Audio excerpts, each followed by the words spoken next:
man was not originally a sinner, that sin entered the human race since the creation of man. We've given you many reasons why sin is something separate and distinct from man himself. Jesus taught us in Mark 7:19-21 that sin comes out of the heart. Within, out of the heart, comes the issues of life. When sin and death are destroyed and confined to hell, these issues of sin will cease. For in Revelation 21 we read, there will be no more sin, yet man remains. This proves that man is not sinful in himself, or as originally created. Men are told to put off the old man and put on the new man. Several scriptures, Romans 6, Ephesians 4, Colossians 3. A new man is in no sense the old man reformed. If the old man is the spirit and nature of the devil, as we have pointed out to you before, it would be impossible to reform him. The new man is the body, soul, and spirit of man delivered from sin and Satan and renewed after the image of God.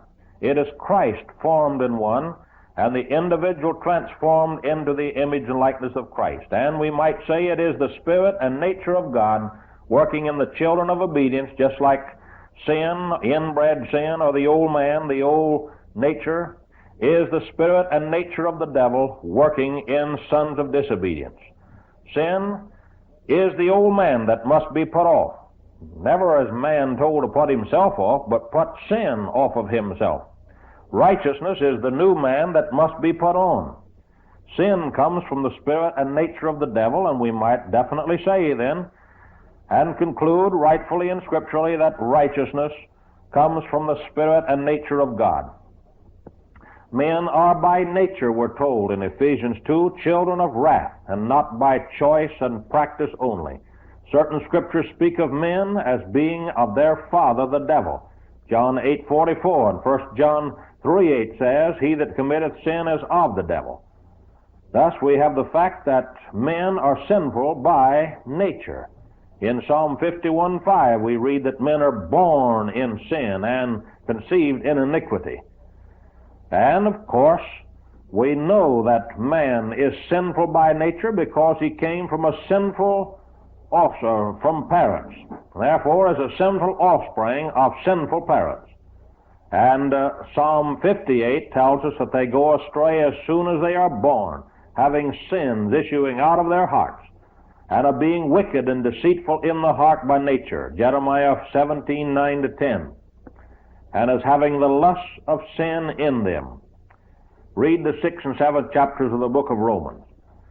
Both sin and death entered the perfect sinless world by the malice of the devil.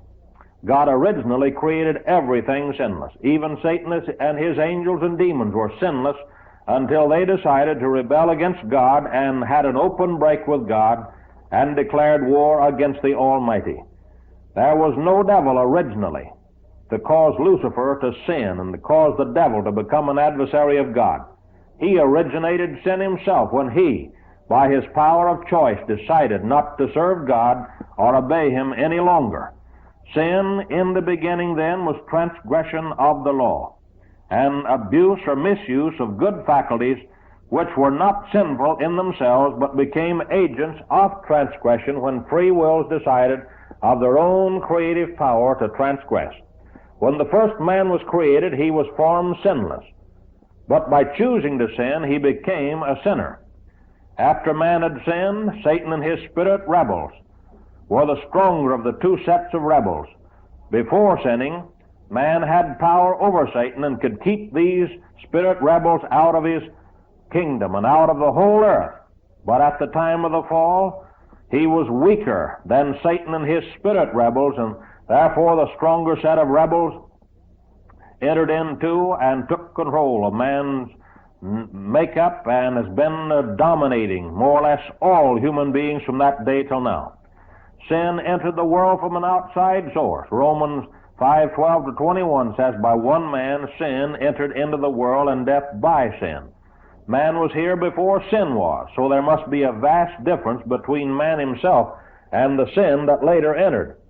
Sin is not a physical, moral, or spiritual part of man. It is not a creature created by God, but that which brings privation to God's creatures and separates them from God. It is the wrong use of creative powers, of free wills in rebellion against the moral law. Sin is thus, from the very spirit and nature of the devil, working in the children of disobedience.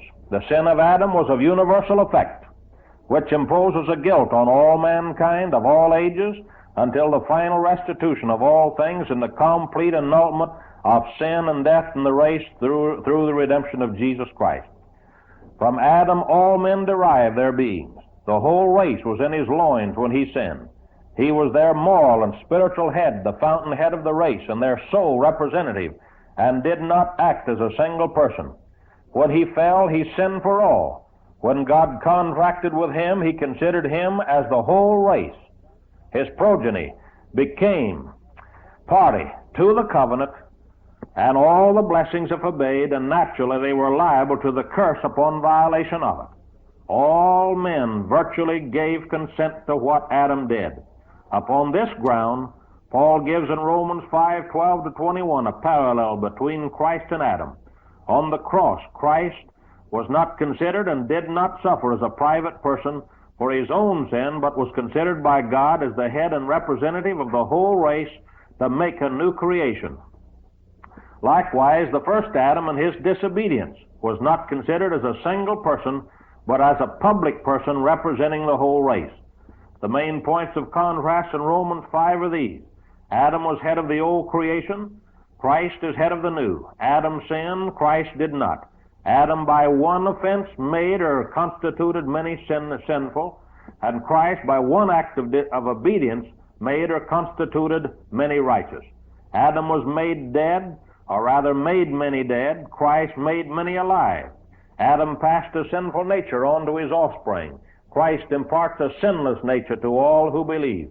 Adam brought condemnation upon all. Christ brings justification upon all. Adam's sinful results are passed on to his offspring. Christ's righteousness becomes that of the believer upon the surrender to God. One is no more constituted a sinner by his personal sins than he is constituted righteous by his personal acts of goodness.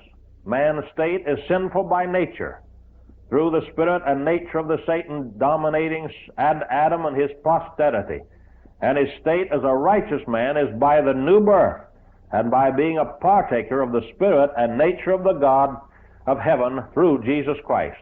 The sinful acts of a sinner come through his being a sinner by state and by nature, and the righteous acts of a saved man come through his being righteous by Jesus Christ. Both sin and righteousness are from an outside source and operate in and through man by outside persons, God and Satan. The doctrine of sinful posterity is far different from the principle of individual sin. Satan was not always the devil. He became the adversary of God through personal transgression. He was not the natural and moral head of the race, which was to come from his loins, as was the case of Adam. He was considered only from the standpoint of an individual, as all other angels were. When he sinned, he could only sin for himself. His sin could not have passed on to others by virtue of reproduction, but by influence over other persons.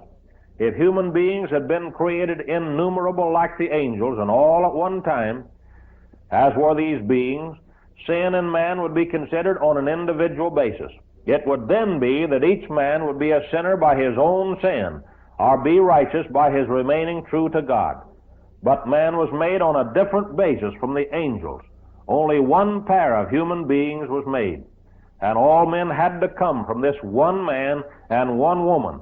God evidently considered his experience with the angels and decided to make man different, so that if he fell, it should be done before he had offspring, in order that this should be passed upon all his offspring. In other words, all of them should be classed as fallen. In that case, God could have mercy upon all.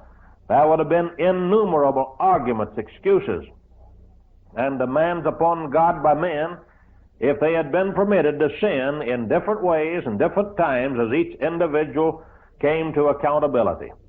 If there are so many different excuses and demands today when all men became sinners in the same way and at the same time, how much worse would it be the other way?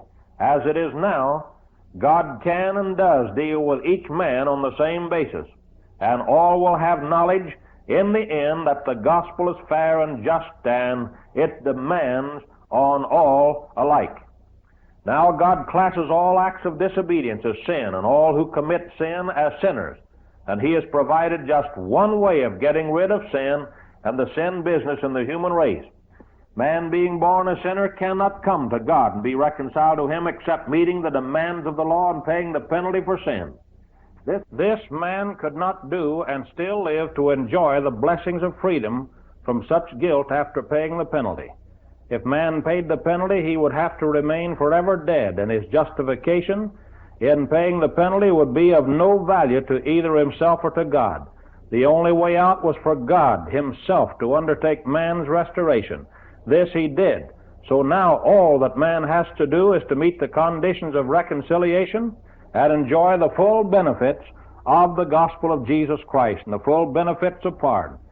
Jesus and the apostles clearly state that sin and lust are the works of the devil and are of this world system headed by the devil, and that all will pass away. Inbred sin is closely related to the devil and evil spirit forces. Jesus and others always recognized that sin and disease and death were the works of the devil. Both sin and disease are directly controlled by demons under Satan. Both were taken upon Christ in His own body on the tree when the works of the devil were destroyed. Sin, sickness, and death were worked in man by the devil. Many acts of wrong on the part of men in both testaments were directly laid upon Satan. So we have to say that inbred sin is something separate and distinct from man himself, and is the spirit and nature of the devil working in the children of disobedience. And that sin, in the final analysis, is not only transgression of the law, but is definitely the spirit and nature of the devil working in sons of disobedience. Now, with that as an established fact, that sin is not a part of man's body, soul, or spirit, then that brings us into a place where we can realize that we are responsible for God when we come to the age of accountability for continuance, and willfully so, in continuing in sin.